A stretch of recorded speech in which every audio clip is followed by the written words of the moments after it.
I do. The filtered water, Yeah. yeah. Oh, I don't drink water. You don't drink water? I do. Bad. And then how much are you going to put down in packets of lemon? Like £10?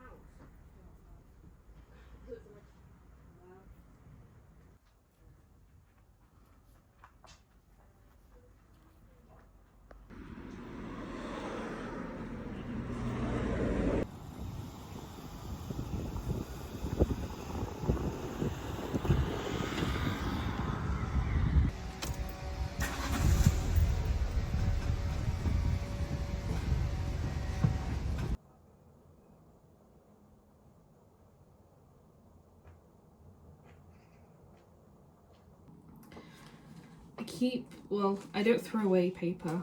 Like I can make paper from it.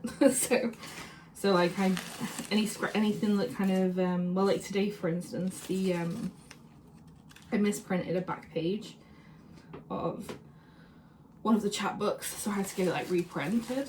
But instead of like wasting the paper, I just like cut it up and like store it until I can use it. Well, until I get kind of an urge to like make some homemade paper, which is really easy to make. And I'm not gonna like do, I don't know, I don't really enjoy doing like tutorials and things, so I'm probably not gonna show you how to do it.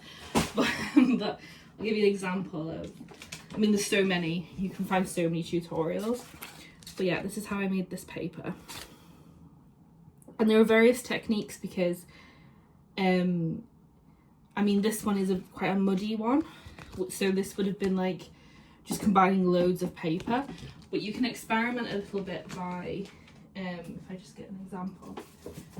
I experimented with using like different techniques, and you see this one. This is one of my notebooks that I made. This,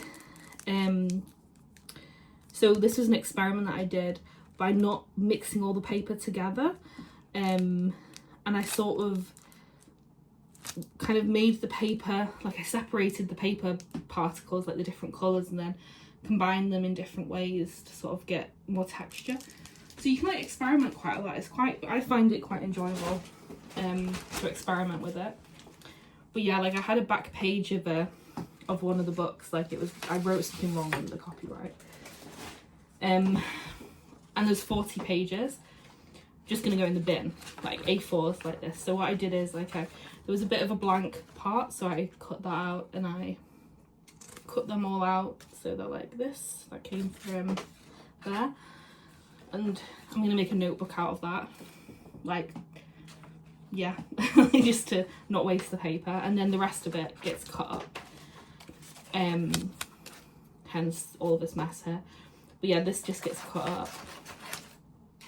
And I'll literally just like store this until I need the paper. And yeah, I don't know, I kind of enjoy long processes, even though some people might think it's torture. I kind of enjoy it. So yeah, that will go in here.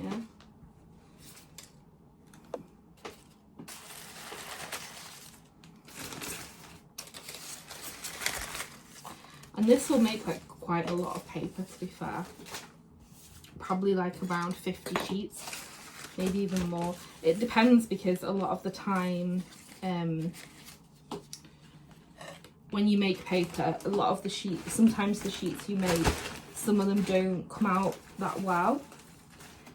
So even though you may have made like 100 pieces, maybe when they've dried, maybe only say half of them actually don't have like holes in where the fibres are separated whilst drying.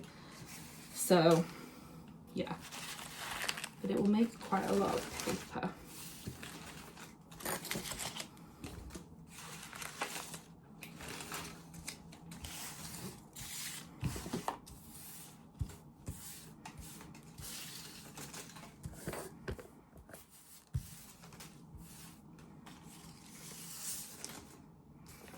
But if anyone's interested in more paper making techniques, There's a really good book, I'll show you actually. So this is like all my scrap paper for making 3 chapbooks, which I feel like that's a good amount of waste. Like usually, I think before I started doing this, where I would make notebooks from, making notebooks from the like this notebook was made from scrap paper. So before I started doing that, and like this would probably be like 5 times as much waste, and that would go like, it's just bad, isn't it, to have that much waste. So this now, like I will make paper with this at some point. But yeah, so basically there's practically like no waste when I make the books, which I like. Makes me feel, I don't know, makes me feel satisfied in some way. But this is a really good book. I got a lot of the techniques actually, because obviously like you can make paper from just paper, like I'm doing, like, you know, not wasting it, but this book is so good. If you're intrigued into it, they use a lot of, if you're intrigued by it, there's lots of techniques, and you can use different plants. There's a really good one for using like kind of leaves, and ones for using like seaweed. There's a really good one for seaweed, which I haven't tried yet. I really want to try the one for seaweed. So to make paper out of seaweed. Yeah, and there's just like, there's a traditional techniques in it. Really easy. I was surprised when I read it, like how easy it was to make paper using plant fibers. The only thing she says in the book is to be really careful with making sure the plants you've chosen aren't poisonous, because obviously like that's dangerous. So yeah, which made me feel a bit scared. But obviously like you just research the plant before you pick it, and yeah, like handle it.